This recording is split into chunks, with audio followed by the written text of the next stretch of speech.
Bem-vindo ao Papo Espírita, a espiritualidade na sua vida. Sejam todos bem-vindos. Nós somos o podcast Papo Espírita, uma produção da Comunhão Espírita de Brasília. Hoje a gente vai conversar sobre como reconhecer os sinais da obsessão, principalmente em nós. Sejamos nós, trabalhadores espíritas, médiuns de uma casa espírita, sejamos nós, pessoas que não estão ligadas a essa atividade, mas, é claro, estamos em intercâmbio espiritual. Para falar sobre esse tema, além da Miriam dos Anjos e da Thelma Alves, nós convidamos Mauro Celso Lima, que é psicólogo clínico, hipnólogo, palestrante, comunicador na Rádio Boa Nova e membro da AME Osasco e AME São Paulo, Associação Médico Espírita. Seja muito bem-vindo, Mauro. Tudo bem? Obrigado, Ana. Obrigado aí, Thelma, Miriam, né, por estar aqui, né, e pelo convite, né. Eu espero poder contribuir com algum conhecimento aí em relação à doutrina espírita, né, para vocês e para a comunidade que nos assistem. Tá? Muito obrigado. Mauro, a gente te conheceu através do curso Obsessão e Transformação, que foi promovido pelo canal da AME Osasco no YouTube. Já tem isso mais de um ano, né? Esse curso já foi, acho que ano passado, né? Mas nós, revendo os programas, nós trouxemos você para falar, porque num dos episódios vocês abordaram essa questão do reconhecimento da obsessão.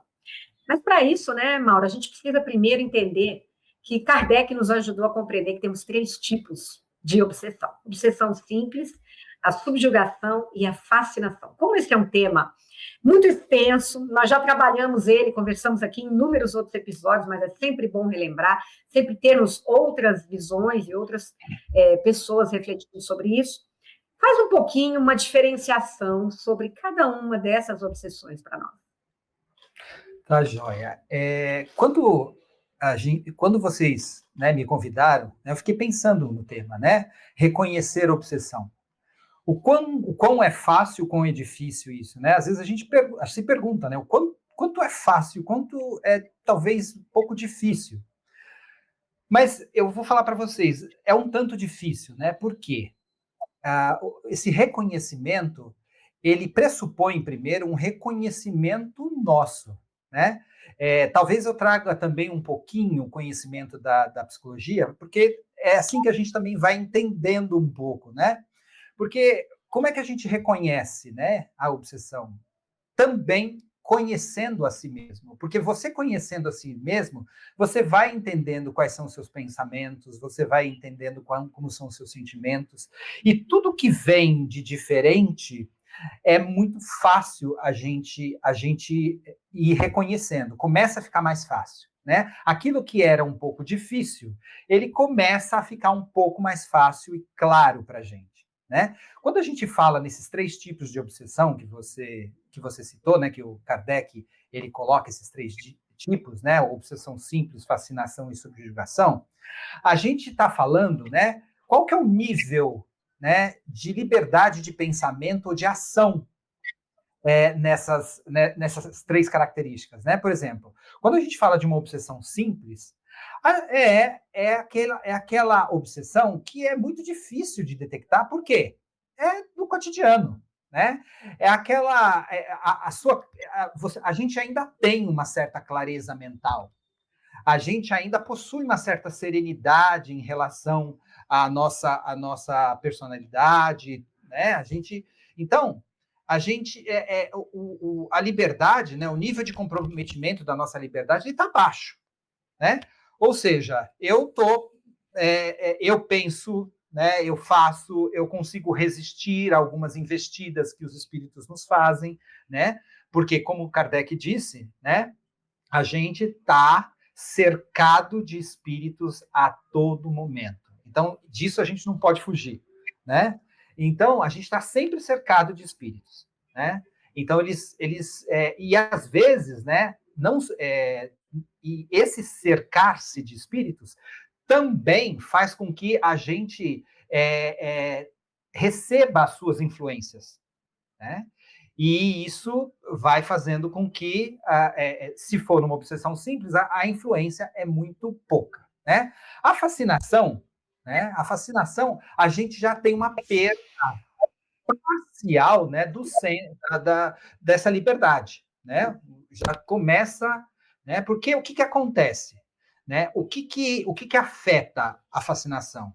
A fascinação é aquela obsessão que começa a afetar o nosso julgamento crítico, né? O nosso discernimento, a nossa autocrítica. Então, a pessoa que está fascinada, ela dificilmente consegue ter um julgamento muito refinado sobre as coisas, né? Às vezes, o obsidiado, ele acredita cegamente, né, nas inspirações do espírito, se ele for médium, né? Se não for médium, ele começa a acreditar em coisas que, quando o companheiro, a companheira do lado vê, ou a pessoa que gosta dele vê, fala assim, isso não tem sentido algum, como é que essa pessoa está acreditando nisso, né? E para ela, né, faz todo sentido, só para ela.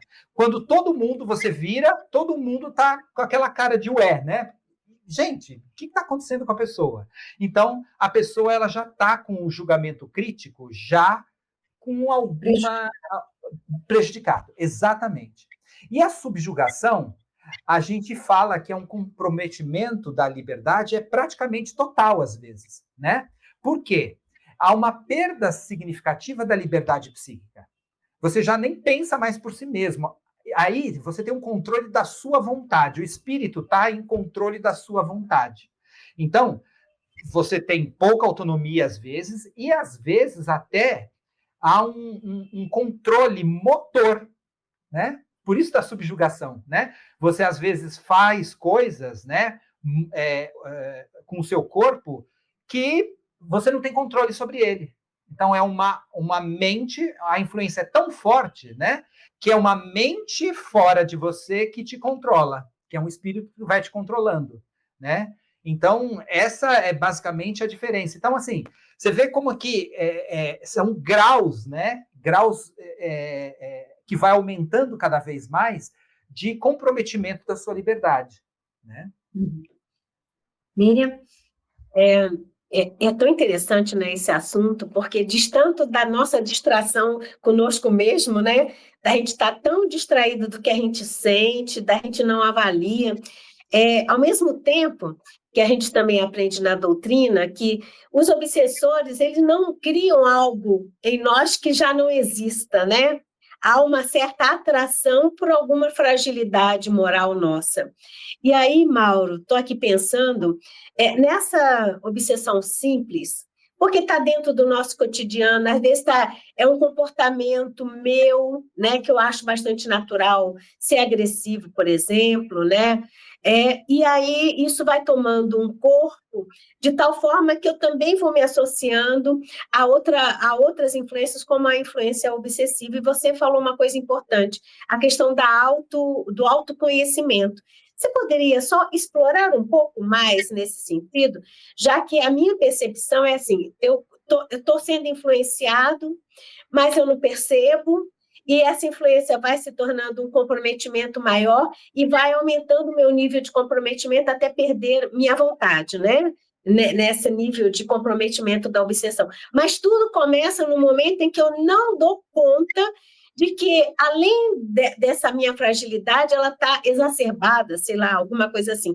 E se eu não me auto-percebo, essa coisa vai ficando complicada. Então, você poderia começar pelo começo?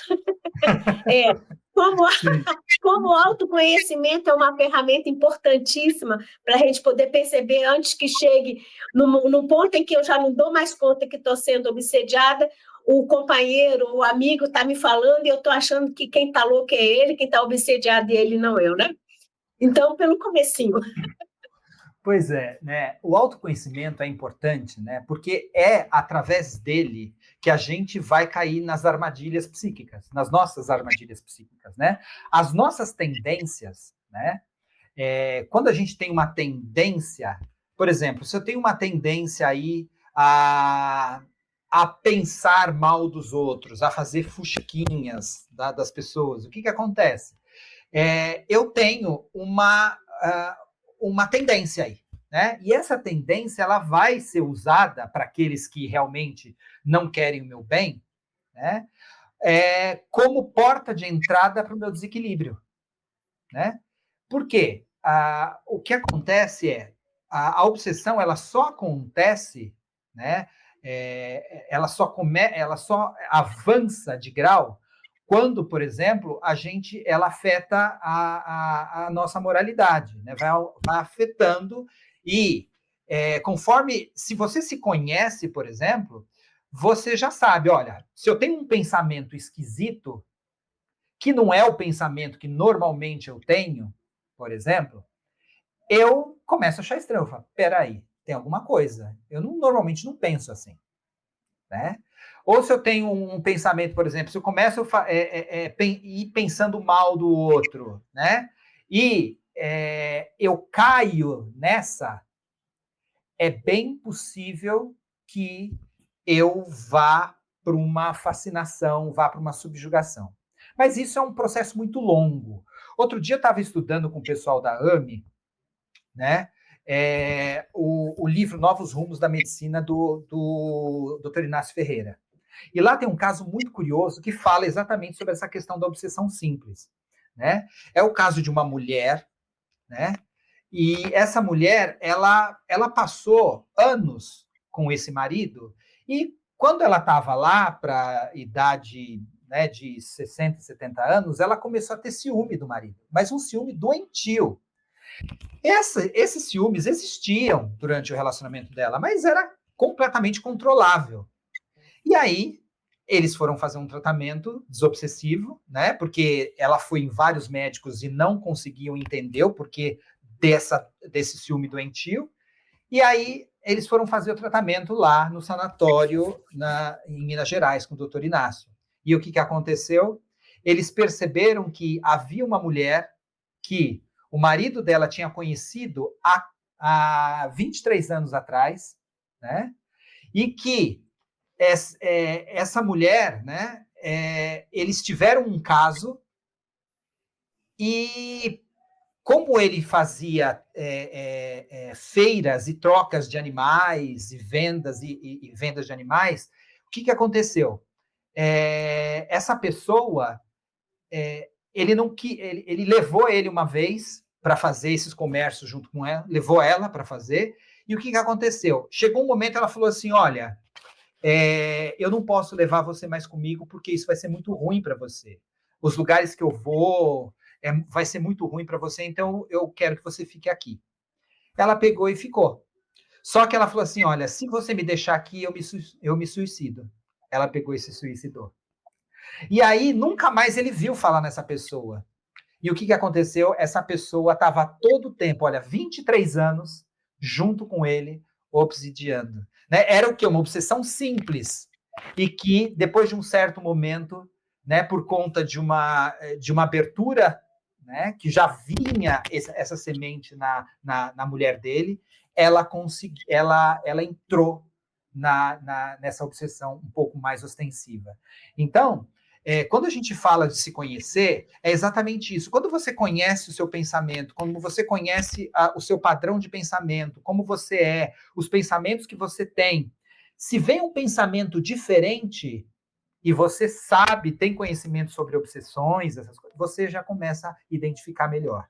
Né? Então, por isso que a gente fala da importância do autoconhecimento, porque é na importância no autoconhecimento que você vai entender suas falhas, onde você precisa melhorar e onde não, e aonde você precisa melhorar, você vai fazendo os seus esforços para melhorar, né? Então, é nesse sentido que é importante a gente se conhecer, né? Eu queria até aproveitar, colocar para você, Mauro, porque essa questão do autoconhecimento é tão importante e muitas vezes a gente foge da gente mesmo, né? Então, aí que a gente faz o seguinte, a gente observa, né, a obsessão no outro, né, e deixa de se perceber, de se observar. Né? É muito comum, né, a gente fazer, principalmente no começo, assim, que você está frequentando uma casa espírita ou trabalhando assim essa questão com você mesma. Então, aí a gente foca no outro, né? A gente transfere. Aí eu queria que você abordasse para a gente sobre isso. E fácil ver o outro, né, Mauro? É muito fácil. Olha, quem estuda, né, a psicanálise, Freud, existe um fenômeno que é chamado de projeção, né? Quando a pessoa... É óbvio que isso não é uma regra, tá, gente? Eu estou falando em linhas gerais, né? Só para a gente ir entendendo como é que funciona a mente humana também, né? Quando você olha para algo, quando você está em relação com uma pessoa e você percebe que você começa a falar assim, eu não gosto dessa característica dessa pessoa, essa pessoa é esquisita, não confio nela. Se você, né, por exemplo, começar a observar muito, com atenção, você vai começar a perceber que talvez você esteja projetando nela características suas, né? Das Sabe quais aquela você coisa não, quando... das quais você Sabe, não gosta.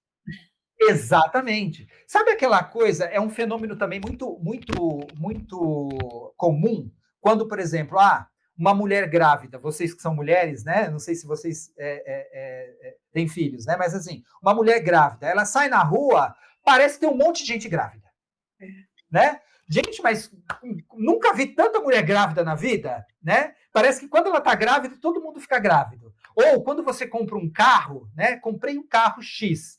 Aí você sai na rua, você fala, não é possível. Todo mundo comprou esse carro, né? Então, o que acontece, né? A sua percepção, ela começa a ficar seletiva, né? Então, quando a gente projeta no outro conteúdos nossos, né? Aquilo nos incomoda, né? E aí que pega, por isso que é interessante, tá? Se você está incomodado, se você está muito incomodado com algo, presta atenção, porque você pode ter esse algo. Porque pode ser que seja muito familiar para você, pode ser que você esteja projetando no outro conteúdos que são seus. E isso é muito comum, né? Então, por isso que às vezes, né, é fácil você identificar no outro coisas que você não identifica em você, porque tá fora, né? Tá fora. Fora é mais fácil admitir do que aqui dentro, né? Então, por isso que é importante, né, o se conhecer, para você não cair nessas armadilhas, né? Eu tô julgando o outro, mas espera aí, eu que tô precisando. Eu que estou precisando me burilar mais. Eu que estou precisando melhorar mais, né? Então, da importância do autoconhecimento, né? Inclusive nesse processo de obsessão, né? Porque você fica menos à mercê. E quando essa obsessão é com um trabalhador de reunião mediúnica, de tratamento, de desobsessão, ou físico-espiritual, todas essas coisas que acontecem na casa espírita, né? Ou mesmo um médium de passe, qual é o perigo que existe desta pessoa estar sofrendo um processo obsessivo e estar na reunião? Ela tem que se afastar? Ela tem que fazer um tratamento? O que é que a casa espírita deve orientar essa pessoa? A gente tem vários variáveis que a gente precisa olhar aí, né? Não tem uma receita única para a gente aplicar em todas as casas espíritas, né? A gente precisa... É óbvio que quando a gente fala de obsessão, né, fascinação e subjugação, essas duas, né, que são as mais comprometedoras, é óbvio que a gente... o caso pode ser bem perigoso, né? E pode comprometer um trabalho que é coletivo, às vezes, né? E quando o dirigente percebe que isso está acontecendo, isso pode acontecer, ele precisa, sim, tomar alguma atitude. E, às vezes, a atitude é afastar mesmo a pessoa, né? O médium, por exemplo, que ele está fascinado, né? Ele pode acreditar estar transmitindo uma mensagem elevada e que, na verdade, só está dando voz a um espírito mistificador, né? E aí, o que acontece? Mas, olha que interessante, né? Aí, a importância do estudo. Por isso que nós, espíritas, né? a gente dá muito valor ao estudo, porque é exatamente o estudo, né, e os valores que o grupo vai cultivando juntos é que vai livrar, né, esse grupo de qualquer perniciosidade que possa acontecer ali, né? Então, por isso que é importante a educação da mediunidade, por isso que é importante a gente olhar cada mensagem com cuidado, né? Não é porque foi de um espírito numa sessão mediúnica que a gente pode passar sem analisar. Lembra, né? A gente precisa ter uma fé ali raciocinada, né? Que é o que foi nos colocado. Então, é importante, sim, né, que a gente estude bastante, né, e falar com muito cuidado com os médiuns que estão fascinados, porque não é fácil para eles verem o que estão acontecendo, né? Só para a gente dar um exemplo, a gente não está falando de fascinação, mas a gente está falando de o que a gente chama de lavagem cerebral, né? Quando uma pessoa, né, quando você vê que uma pessoa, às vezes está numa seita, às vezes está em alguma religião, e você percebe, gente, como essa pessoa acredita nisso? Você fala, nossa, teve uma lavagem cerebral. A gente percebe a dificuldade que é convencer a pessoa ao contrário, se alguém, né? Então, é nesse nível, né? Então, só que a fascinação é o quê? É espírito e encarnado. Né? O que eu estou falando aqui de lavagem cerebral, eu estou usando encarnado, né? Mas é esse nível. Mas a gente sabe que tem um monte de espíritos ali também, né? Sim. Contribuindo. Sim. Né? Mas eu estou dando uma imagem porque fica mais fácil, né? Olha como acontece. Às vezes acontece do nosso lado, mas a gente chama de como? A gente chama de lavagem cerebral. Olha, lavaram o cérebro dessa pessoa, né? O que acontece? A pessoa parece... o que a gente está querendo dizer? A pessoa está tão cega que ela não consegue perceber a irracionalidade dos pensamentos dela, a irracionalidade daquilo que ela acredita, né? Então, é nesse nível, né? Só que isso acontece do espírito para o encarnado, né? Então, é nesse nível. Então, é importante, né? Quando acontece isso, em espaços espíritas, em centros espíritas, né, que a gente tenha um abordar, né, fraterno, de apoio, de ajuda ao médium, né, para que esse médium possa se fortalecer tanto moralmente quanto intelectualmente, né? Então, a gente precisa ter muito cuidado. Mauro, eu imagino como um médium pode, às vezes, colocar a perder o trabalho de um grupo, né? Quando ele não aceita que ele pode estar sofrendo uma influência, que ele precisa, às vezes, se afastar, né? Porque aquele grupo precisa daquela harmonia para ele funcionar bem. E pode ser que existam espíritos que querem acabar com o trabalho daquele grupo. E se unem naquilo, né? E vão atacando um, outro. E se a gente não percebe, né? Digamos que a gente faça parte desse grupo, se a gente não observa o que está acontecendo, a gente pode colocar a perder todo um trabalho de construção que é feito ali, não? Mas por isso que o dirigente ele precisa conhecer muito a doutrina, né? Não é à toa que que a gente coloca uma pessoa, né, para dirigir uma sala mediúnica, porque há uma responsabilidade muito grande, né? Então, essa pessoa ela precisa ter, né, um conhecimento grande, ela precisa observar bastante o grupo, ela precisa se preocupar na coesão desse grupo, né? Na educação, né, nas leituras educativas. Então, se essa pessoa tem essa preocupação, dificilmente se põe a perder qualquer trabalho, né? E tenha o cuidado de falar com o outro, né? Porque pode ser qualquer um de nós. Todos nós temos falhas, né? Todos nós temos coisas para aprender. Todos nós temos características para desenvolver. A gente sabe que aqui é um planeta, né, de provas e expiações, então ninguém está livre de nada. Então, hoje é fulano de tal, mas amanhã pode ser eu, pode ser você, né? Então, é por isso que é importante o olhar fraterno para o outro, né? E isso vai proteger o grupo, né? Porque é esse olhar que a gente tem. O olhar fraterno não é só para aquele espírito que vem e dá comunicação, né? O olhar fraterno é para aquele que está do nosso lado. É para aquele que dá passe, é para aquele que está do nosso lado dando manifestação mediúnica, é para aquele que está doutrinando, é para o dirigente, né? É para o atendido. Então, a gente precisa olhar para isso, né? Porque isso é importante. Porque é nesses meandros do que a gente não olha, é que a coisa entra. Né? Miriam? Estava aqui pensando, né? Como você falou, né? Nós estamos num planeta de provas e expiações, santos não somos, não é verdade?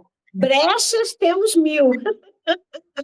A diferença é o quanto que a gente se esforça para se autoconhecer, né? Que às vezes a gente depara com uma personagem que não era aquela que a gente estava, imagem que a gente estava criando, né? Que geralmente a gente cria uma autoimagem de quase perfeito, né?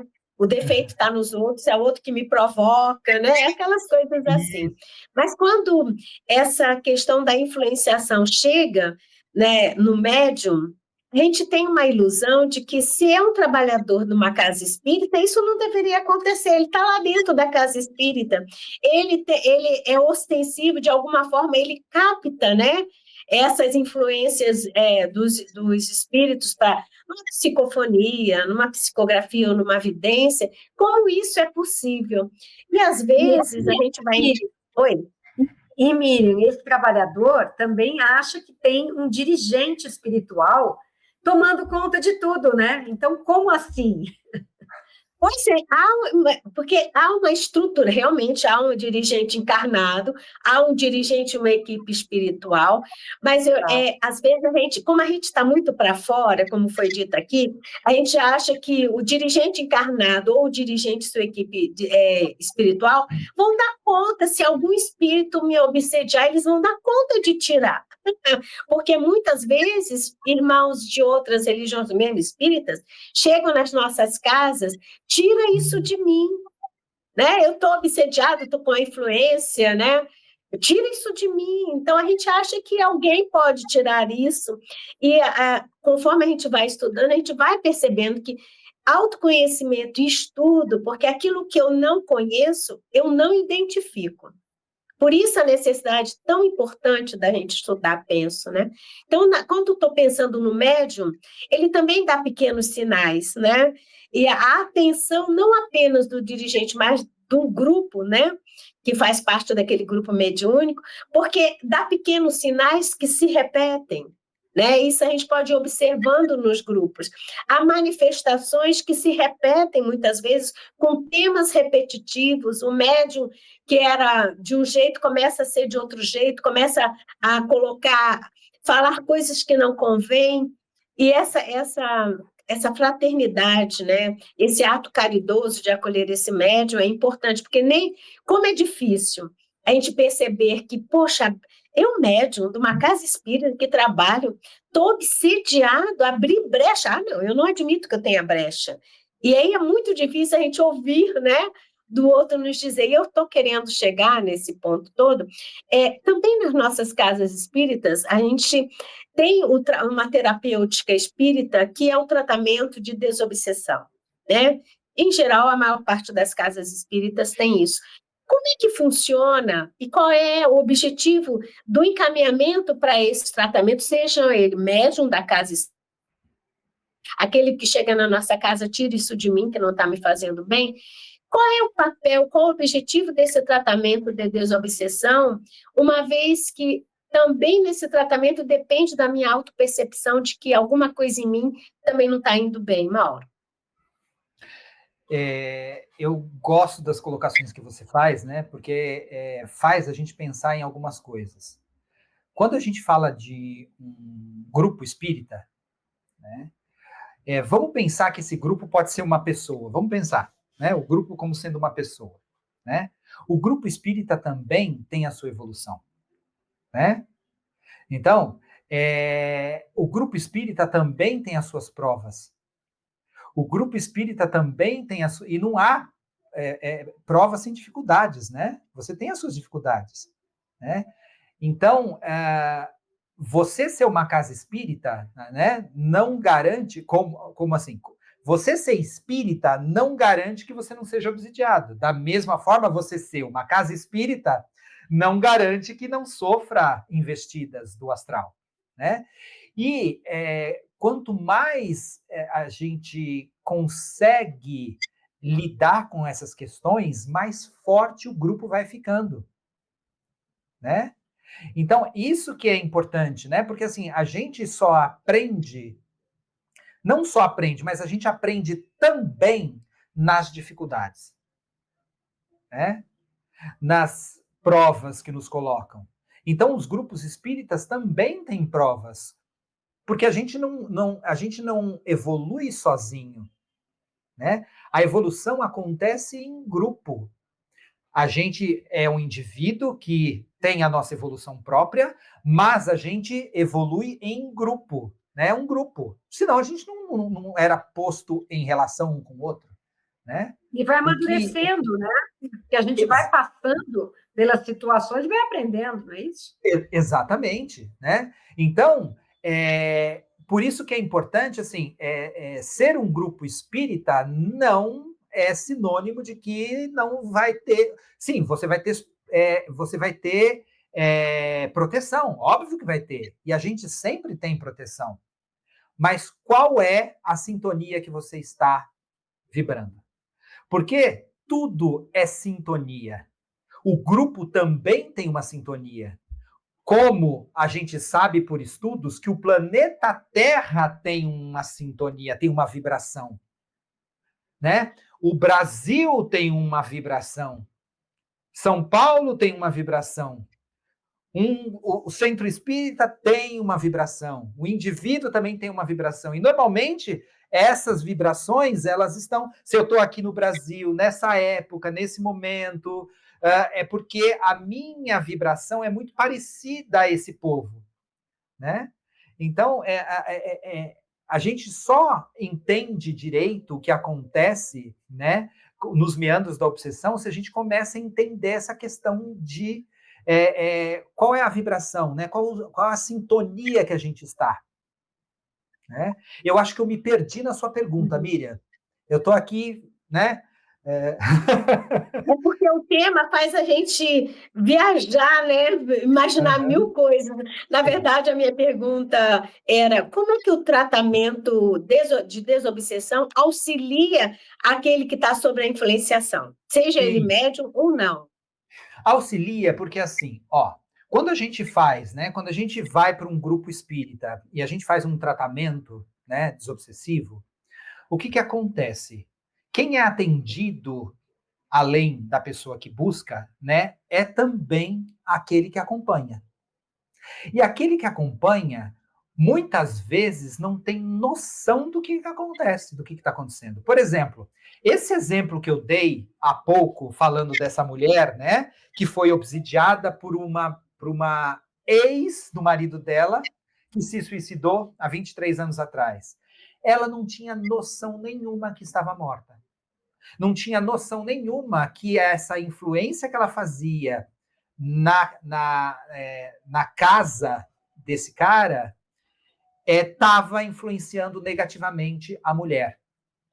Então, o que acontece? Primeiro, faz com que aquele que foi procurar ajuda tenha uma consciência, né, sobre os seus processos, mas também faz com que aquele que está infringindo uma dor no outro também tenha uma consciência do que está acontecendo, porque nem sempre essa consciência é clara, né? E aí o que acontece? Você começa a mexer nessas variáveis. E mexendo nessas variáveis, uma das possíveis efeitos é a cura, né, vamos colocar assim, daquele que procura. Por quê? Porque ele vai tomando consciência daquilo, das suas questões, né? E a obsessão, te dá pistas, é igual uma doença, né? A doença dá pistas daquilo que a gente precisa melhorar, ou daquilo que a gente precisa ser melhor. A obsessão também vai dando pistas, né? Por exemplo, ela foi pega por conta do ciúme, né? Então, vamos pensar nessa pessoa. O que o ciúme representa na vida dessa mulher, né? Por que ela teve como efeito, né, essa questão do ciúme? Então faz a gente começar a pensar sobre a personalidade dela. O ciúme é o quê? A desconfiança do outro. O ciúme é o quê?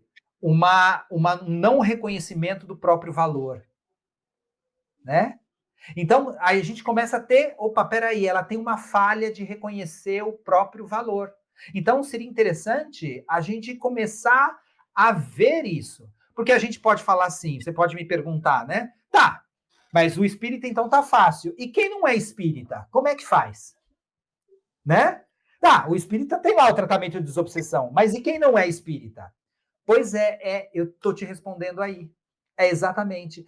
Aí, o que acontece? Ela vai trabalhando o alto valor, vai trabalhando e fortalecendo a si próprio, pronto, acabou.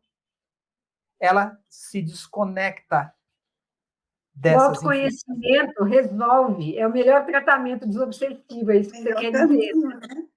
Exatamente.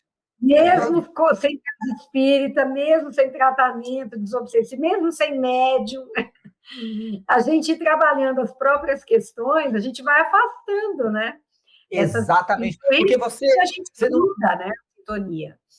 Você não vai fazendo mais, as engrenagens não encaixam mais, né? Uhum. Então, por isso que quando a gente trabalha as nossas fraquezas, a gente tem menos dentes para encaixar naqueles que querem o nosso mal, por exemplo, né? Uhum. Então, conforme eu vou me tratando essas coisas, né? Eu vou tendo menos dentes na engrenagem para encaixar no outro, né? Porque, como a gente sabe, né? A obsessão, ela é efeito, né? Ela é efeito da sintonia, não tem jeito, né? É sempre bom, né, Mauro? A gente, quando se observa, como você disse no início, eu não estou me reconhecendo, eu tô muito exacerbado nisso aqui. Ou alguém chega para mim e fala: olha, eu não estou te reconhecendo. Você está aqui no nosso grupo, achando que está dando uma comunicação para somente mentores. Será que é mesmo? E a pessoa refratária, né? A gente tem que observar dentro de nós por que eu não aceito, né? Ser chamada a atenção nessa questão, né? Porque muitas vezes eu penso que eu sou um trabalhador tão experiente e a gente está caminhando para o final e eu quero aproveitar para pedir essa mensagem para você, que você responda isso para quem nos assiste. Devem ter muitos trabalhadores espíritas, trabalhadores da mediunidade, que estão nos assistindo. E muitos, às vezes, não dão tanta importância para essa questão do autoconhecimento. Afinal de contas, essa pessoa pode ter 30 anos no tratamento, né, num grupo mediúnico, 40 anos num grupo mediúnico. Ninguém nem falava muito em autoconhecimento, embora esteja lá no Livro dos Espíritos, né? Mas digamos que a gente precisa chamar a atenção desse médium, esse médium precisa reconhecer que é importante ele sempre dar uma parada, se observar, buscar um tratamento de desobsessão de tempos em tempos, né, Mauro? É uma recomendação, às vezes. Eu queria que você falasse para essa pessoa, para esse trabalhador espírita, que não costuma observar em si essa questão da obsessão. O que a gente pode dizer para ele? E muitos também que estão no desenvolvimento da mediunidade, na educação da mediunidade. E vão, a partir de agora, desenvolver todo um trabalho junto à espiritualidade, né? Como médiums. O que você pode falar para essas pessoas? A gente pode pensar o seguinte, né? A mediunidade é uma ferramenta muito, muito linda, né? Só que, assim, a gente precisa pensar que nada está pronto. Nós não estamos prontos. Nós estamos em evolução. E se nós estamos em evolução, nós estamos sujeitos a qualquer intempérie. Nós estamos aqui, né? Então, é importante a gente exercitar a nossa humildade, né? Exercitá-la, tá? Isso é importante, estar exercitando a humildade, porque nada está pronto. Se você pensa que você está pronto, se você pensa que você é um bom médium, opa, peraí. Né? A gente precisa... Porque nada está pronto. Nós estamos em construção, né? A gente está a todo momento se modificando, a gente está a todo momento evoluindo. Nada está dado. Tudo está em movimento, né? Então, a gente precisa exercitar essa ideia de que, peraí, cuidado com esse tipo de afirmação, né? Eu estou pronto, eu sou um bom médium, eu sou... Cuidado com isso. Porque é aí que você pode ser pego, né? Por isso que é importante a gente exercitar a nossa humildade, né? E eu falo porque é importante mesmo, né? Nos colocarmos como aprendizes sempre. Estamos sempre aprendendo, né? Eu imagino quantas pessoas já falaram de obsessão e cada um pega um temazinho, né? E vai puxando o novelozinho, né? Porque assim tem muita coisa para falar. Então, o conhecimento, ele nunca está pronto. A gente está na construção. E eu acho que é um engano se a gente começar a entender que, pronto, já sei tudo e não preciso de mais nada. Não, a gente não sabe, né? A gente está em constante desenvolvimento. E, como eu disse para vocês, né, é importante que a gente veja a obsessão, né, seja qual nível que ela né, de restrição da sua liberdade, como um aprendizado, né? Como a gente, muitas vezes, a gente tem uma doença ou outra, a gente se questiona o porquê disso, né? No que eu posso melhorar? Da mesma forma, a gente pode fazer isso com obsessão também, né? Em que eu posso melhorar? Se eu tenho consciência ou não, né? Daquilo que está se passando comigo. E é nisso que vai fazer com que você vai aumentando o seu autoconhecimento, né? Sobre você, sobre a vida, sobre o mundo, né? E entendendo que nada está pronto, que tudo está em constante movimento, né? E autoconhecimento na veia, né, Mauro e Miriam? É bom que a gente entenda que esse é um trabalho de muitas encarnações, é bom que a gente comece logo, né? Olhando mais para dentro e para fora, mais para si do que para o outro. Porque você sabe que Pode falar. Você sabe que eu tinha um paciente que ele era espírita, né? Eu acho que continua sendo, ele não é mais meu paciente, né? Mas ele tinha uma vontade muito grande de fazer tudo numa única encarnação. Eu falava, pera, muita calma nessa hora, né? Muita calma, né? Porque às vezes... Isso. Pois é, às vezes é um pensamento, se a gente for ver, né, um pensamento às vezes até um pouco infantil, né, no sentido de que parece que tudo vai se resolver em uma encarnação. Não vai, né? Não vai. Então, o caminho é paulatino, o caminho sabe, é de pouquinho em pouquinho. Então, a gente precisa ir tendo paciência e persistência, né? Não é tudo que vai se resolver em uma única encarnação, né? Mas a gente não precisa... tem as provas. A gente vai elevar o nível de consciência e aí vão vir as provas para nos testar. E vai ter muita que nós vamos cair ainda. Quer dizer, não santificamos aquele entendimento. Vamos ter que repetir. Nossa, como é longo esse processo, né?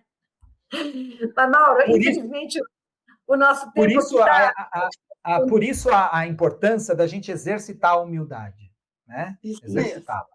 né? Essa é a importância. Vamos dizer que a gente está fechando com chave de ouro, porque esse é um tema inesgotável. A gente quer convidar as pessoas que nos assistiram a também buscarem no canal da AME Osasco esse curso que acho que foi de 2 anos, né, Mauro? Se não me Isso. engano, fala para mim de novo, é obsessão e... Obsessão, né? Que ele estava falando sobre obsessão, estava falando sobre essas questões, né? Da obsessão. Foi um curso de 2 anos sobre obsessão. A gente também trouxe outras pessoas da AME Osasco aqui, tratamos de outros aspectos na época que esse curso estava sendo oferecido, mas ele está lá, uma playlist fantástica.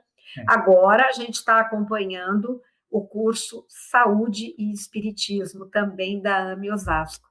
Então, a gente quer fazer essa propaganda, além de fazer propaganda do Papo Espírita. Estamos há 7 anos no ar, Mauro. Outro dia eu fiz essas contas.